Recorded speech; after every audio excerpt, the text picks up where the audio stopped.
అరే బావా బావా, నాకు విషయం తెలిసిందిరా. ఇంకా ఏం జరగలేదంట. ఏం జరగలేదు, సరిగ్గా చెప్పుచావు. పన్ను పిల్ల ఉంది, అమ్మాయికి ఇంకా పెళ్లి కాలేదంట. వాళ్ళ బాబాయ్ ఉన్నాడే లూజ్ టంగ్, అతను చెప్పాడు. ఇక మనం కేకులు తినడం మొదలెట్టొచ్చుగా. గుంటూరు కారం తినే వాళ్ళకి తెనాలి తీపి తిరుబండారాలు. పాల cake, paneer cake, butter cake. రోజులో ఒకటి కొంటే ఇంకొకటి ఫ్రీ ఫ్రీ. బేబీ కేకులు గొప్ప టేస్ట్. ఫ్రెండ్ అక్క కూతుర్లేగా పిల్లలు. ఎందుకు అబద్ధం చెప్పావు? పన్నీర్ కేకు అన్ని బేబీ బేకరీ. ఎందుకు అబద్ధం చెప్పావని అడుగుతున్నాగా. పన్నీర్ కేకు, బటర్ ఏ కేకు. బన్ను చెప్పేదేను. ఈ ఊర్లో జనాన్ని నువ్వు తెక్కలదాను, నేను తెక్కలోండి.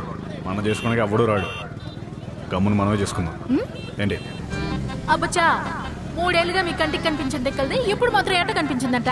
ఆ రోజు నన్నే నేను చూసుకోలేని పరిస్థితిలో ఉన్నా. బీడు భూములన్నీ పంట భూములు అయ్యాయి. మంచి సంపాదన. ఇంకో 4 రోజుల్లో నేను బిజినెస్ కూడా స్టార్ట్ చేయబోతున్నా. ఇప్పుడు చెప్పు, ఓకేనా? టేస్ట్ అంటే ఇదే టేస్ట్, భలే టేస్ట్. Baby bakery. అది పోతే మొగుడే పిల్లాన్ని పోషించాలా? పిల్లని నువ్వు నన్ను పోషించలేవా? ఏమంటావు బన్ను? కానీ నాకు 3 కండిషన్లు ఉన్నాయి. ఏంటవి? ఆడు నీకు బిస్కెట్ వేస్తాడు, పడిపోపాకే. మొదటిది, నా డబ్బు నీ డబ్బు అనకూడదు, మన డబ్బు. రైటా? రైట్. రెండోది, మా బిజినెస్ మీ బిజినెస్ కంటే ఏ రకంగానూ తక్కువ కాదు. రైటా? రైట్. ఇది 2.1, 2 పాయింట్ల పైన మీ బుర్రకెక్కదుగా. ఏయ్, మన కుటుంబం నాకు చాలా ముఖ్యం. అన్నిటికన్నా ముందు మీకు అదే గుర్తుకు రావాలి, లేదంటే అన్నంలో విషం పెట్టి చంపేస్తాను. వీటన్నిటికీ మీకు ఓకే అంటే రేపే మనం పెళ్లి చేసుకుందాం. అది ఆ రోజు అన్నిటికీ ఓకే అన్నా కదా. కానీ 1కి 10 సార్లు ఆలోచించుకోండి. నేను డైవర్స్ ఇచ్చే టైపు కాదు. అది నేను అడగను. సరే వదిలే. ఇప్పుడు మాత్రం అలా ఒప్పుకున్నాం. కొన్ని విషయాలు అంతే. ఎన్నిసార్లు ఆలోచించినా చివరికి ముందనుకుందే చేస్తాం. ఎందుకు టైం వేస్ట్ చేయడం? రండి బాబు రండి. ఒక లూజు తీసుకుంటే ఒక లూజు ఫ్రీ. 2 లూజులు తీసుకుంటే 2 లూజులు ఫ్రీ. 2 లూజులు ఇక్కడే ఉన్నాయి. రండి బాబు రండి. బేబీ, ఇవి ఉంచుకో నీ కొత్త బేకరీ కోసం.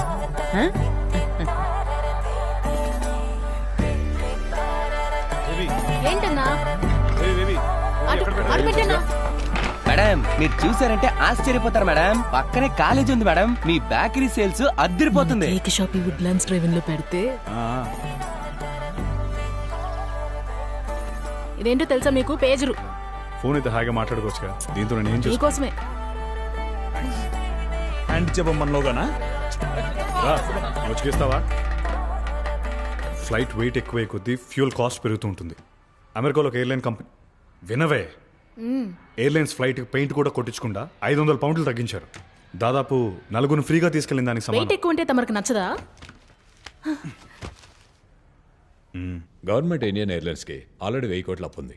మీరు 1000 రూపాయలకి ఢిల్లీకి టికెట్ ఇచ్చి లాభాలు పొందాలనుకుంటున్నారా? నా పోటీ ఇండియన్ ఎయిర్లైన్స్ తో కాదు sir, Indian railways. And the Indian railways are doing very well.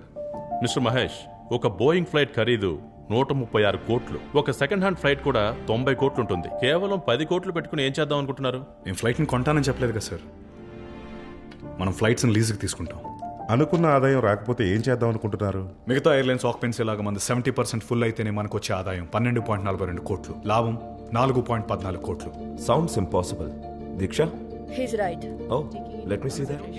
Me flight 70% కూడా ఫుల్ అవ్వలేదంటే? 10,000 రూపాయలకి టికెట్ అమ్ముతున్నప్పుడే 70% ఫుల్ అవుతుందంటే, అదే టికెట్ నేను 1000 రూపాయలకి అమ్ముతానంటే 50% కూడా ఫుల్ అవుతా సార్.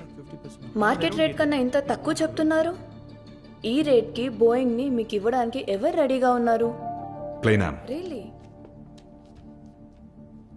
ట్విన్ టవర్ అటాక్ వాళ్ళ ఎయిర్లైన్ బిజినెస్ ని బాగా దెబ్బతీసింది.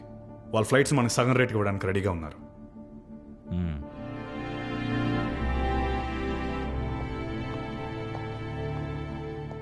కంగ్రాచులేషన్స్ మహేష్, ఫండ్స్ శాంక్షన్ చేశారు.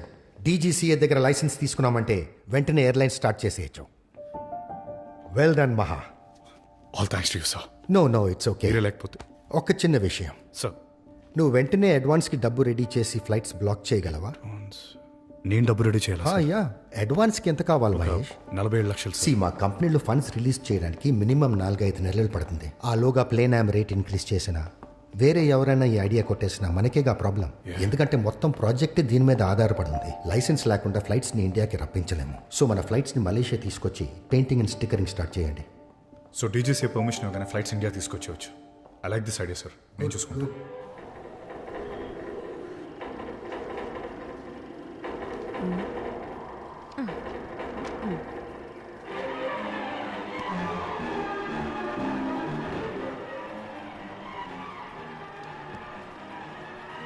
ఆటో, ట్రాక్టర్, బస్సు కొనడానికి అప్పు అడుగుతారు. తస్సదియ్య ఏరోప్లేన్ కొనడానికి అప్పు అడిగిన ఫస్ట్ వాడివి నువ్వేనయ్యా. సరే, మన కాడ అప్పు తీసుకొని ఏరోప్లేన్ బిజినెస్ చేస్తే ఆ పేరు మనకేగా. చిన్నప్పుడు బోల్డ్ అంత ఆశ ఉండేది. అప్పుడు నాకు అప్పు ఇవ్వడానికి ఎవడు లేడు. లేదు సార్, ఫస్ట్ 6 నెలలు మా కంపెనీకి వచ్చే అక్కర్లేదు profit తమ్ముడు, ఈ కంప్యూటర్లు లెక్కలు చూడటం మనకు చేత కాదు. డబ్బు ఎంత కావాలమ్మా? 47 లక్షలేగా. 47 లక్షలు. అన్నా, అడిగిన డబ్బు గిట్టుబాటు అవుతుందో లేదో చూడండి. అబ్బే, నువ్వు మరోలా అనుకోకు. తమ్ముడే ప్యాకెటే అన్నారు కదా. ప్రస్తుత ధరని బట్టి 40 లక్షలు వస్తుంది, కానీ వాళ్ళు 7 లక్షలు ఎక్కువ అడుగుతున్నారే. ఈ పత్రాలు పెట్టుకొని కానీ ఇవ్వలేం. అన్నా, నాకు పాఠాలు చెప్పిన మాస్టర్ గారు అబ్బాయి ఇచ్చేయండి, తర్వాత చూసుకుందాం. అలాగే అమ్మా, ఈ పత్రాల మీద ఓ సంతకం పెట్టండి. అమ్మా, మొట్టమొదటిసారి వ్యాపారం మొదలెడుతున్నారు. తూర్పేపు కూర్చొని సంతకం పెడితే మంచిది. బాబో, ఈ 3 నెలల్లో 1వ తారీఖుకి ఒక్కరోజు దాటినా వడ్డీకి వడ్డీ కట్టాలి. లేదండి, ప్రతి నెల. తమ్ముడు నువ్వు ఆగు. అమ్మా, మీరు బయలుదేరండి, నేను ఇంటికి డబ్బు పంపిస్తా. దీని తర్వాత ఏం చేయాలయ్యా? డీజీసీఏ లైసెన్స్ తీసుకోవాలి. అదేంటి? మన ఆర్టీఓ ఆఫీస్ ఉంది, అలా వాళ్ళు పర్మిషన్ ఇస్తేనే ఫ్లైట్స్ ఇండియా తీసుకురాగలం. రీల్ మళ్ళీ మొదటి నుంచి చేసుకోరా. Okay sir, I take care of this. అతనికి ఎందుకు అపాయింట్మెంట్ ఇచ్చారా? సార్, ఎస్ఐఏ ప్రకాష్ బాబు రెఫరెన్స్ సార్. 2 నెలలుగా తిరుగుతున్నాడు. డీజీసీ అని మీట్ అవడం అంత ఈజీ కాదని తెలియాలి. Let him wait. Yes sir. Sir, నన్ను 8:30కి రమ్మన్నారు. నేను 7ంటికే వచ్చేసాను. ప్యూన్ కంటే ముందే వచ్చి ఎక్కడి నుంచున్నాను. ఎంతసేపు అయినా నన్ను పిలవట్లేదు. వెయిట్ చేయండి. వెయిట్ కాదు సార్, నేను సో బట్ ఫస్ట్ అపాయింట్మెంట్ నాకే ఇచ్చేసారు. Excuse me. आप सब चले जाइए, 1 घंटा का बाद आइएगा. आप सब चले जाइए.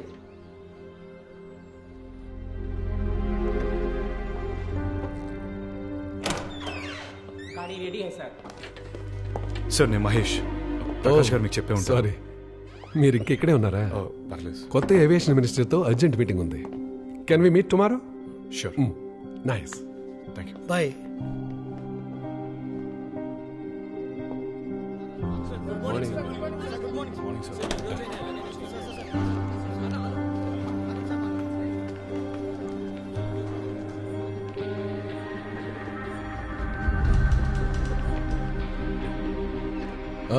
మహేష్, మీ డాక్యుమెంట్స్ అన్ని బాగా స్టడీ చేశాను. Oh thanks. Very interesting.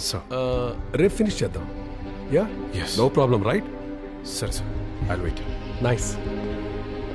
Aviation minister meeting schedule చేశారా? ఆయన పిఏతో మాట్లాడాను. ఎప్పుడు? రేపు సార్.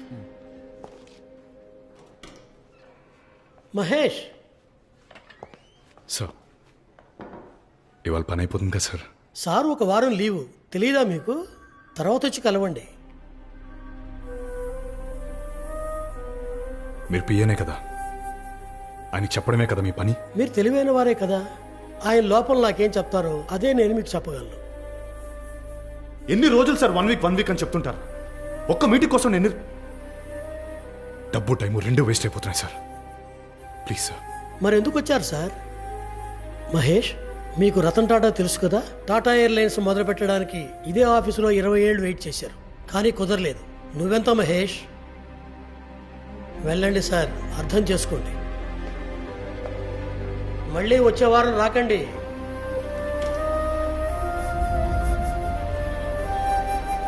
ఒకటి వడ్డీ అయినా కట్టు, లేకపోతే రవికి ఇల్లానా రాసి. మాస్టర్ గారి కుటుంబం మీద నమ్మకం లేదా? మా తల తాకట్టు పెట్టైనా మీ అప్పు తీరుస్తాం. పెయింటింగ్ ఛార్జెస్ కి మనం అప్పు తీసుకున్న డబ్బులన్నీ అయిపోయాయి. ఇంకా మిగిలింది 2 లక్షలే. రాష్ట్రపతి భవన్ చేరిన ఒక శాస్త్రవేత్త మహాప్రస్థానం. రాష్ట్రపతి అబ్దుల్ కలాం గారితో ప్రత్యక్ష ప్రసారం. వ్యాఖ్యాత చిత్రా రామారావు, చెన్నైకి చెందిన సీనియర్ న్యూస్ రిపోర్టర్. ये आकाशवाणी है. रामेश्वरम से राष्ट्रपति भवन तक एक वैज्ञानिक का. అబ్బా, ఎంత సెక్యూరిటీ! దొరికావంటే చస్తావు. దొరకండి. అప్పుడేతో మాట వరుసకి బెట్టు కట్టాను, దానికి ఇలా చేస్తావా? ఇది ప్లేనో పరీక్ష కాదు. తలుపు ఓరగా తెరిచుంటే సందు చూసుకుని దూరడానికి. నేను ఒకటి చెప్పనా, నేను నేర్చుకున్న విషయం, తలుపు లైట్గా తెరిచుంటే దూరడానికి ట్రై చేయకూడదు. బద్దలు కొట్టుకొని లోపల దూకేయాలంతే. మహేష్, ఇలా చూడు, నేను వాళ్ళకి అబద్ధాలు చెప్పలేను. హలో. ఒక మంచి పని కోసం ఒక అబద్ధం చెప్పడంలో తప్పేం లేదు. ప్రాణవిత్తమాన భంగమందు ఏంటిది? పొంకవచ్చు నగము 100 దదిప. భాగవతంలో చెప్పారు కదా. లోపల ఉన్నాయని కదా అర్థమవుతుందండి మేడం. ఆయన కలవకుండా వెళ్తే అది పెద్ద న్యూస్ ఏం కాదు. కానీ ఓకే. Yes sir. కానీ నేను మీట్ అయితే అది మీకు బ్రేకింగ్ న్యూస్. చాలా తెలివిగా మాట్లాడి నన్ను కన్విన్స్ చేశాను అనుకుంటున్నావా? నా జీవితాన్ని, నా ఉద్యోగాన్ని అన్నిటినీ పణంగా పెట్టి నీకు హెల్ప్ చేస్తున్నా అంటే ఒకే ఒక కారణం ఉంది. ఈ 100 కోట్ల జనాభాలో అని తలాడించే గొర్రెల మందులో నేను ఒకదాన్ని అంతే. ఆ లిస్ట్లో ఖచ్చితంగా నువ్వు ఉండవని నమ్ముతున్నాను. తమ్ముడు, నువ్వు మాట్లాడేదంతా ముందు చేతల్లో చూపించు. Papers please. 1 second.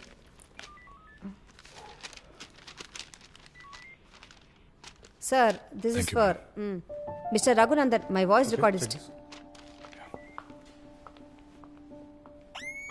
Sorry, just pen. By the way, లోపలికి వెళ్ళి పద్యాలు వల్లించావు. అన్ని తప్పుగా చెప్తావు, దొరికితే అయిపోతావు.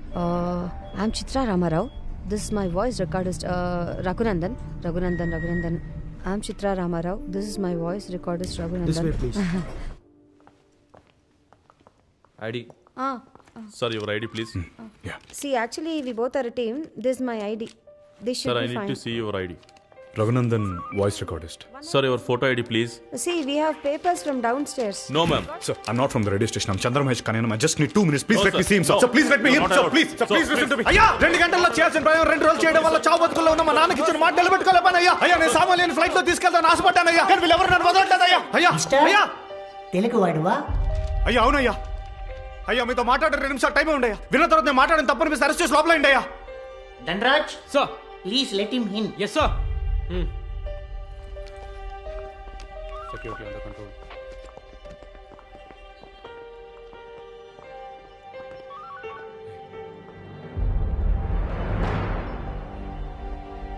అయ్యా నమస్కారం అయ్యా. నమస్కారం. చుండూరు పక్కన మాదొక చిన్న పల్లెటూరు అయ్యా. ఓ గవర్నమెంట్ స్కూల్ టీచర్ మా నాన్న.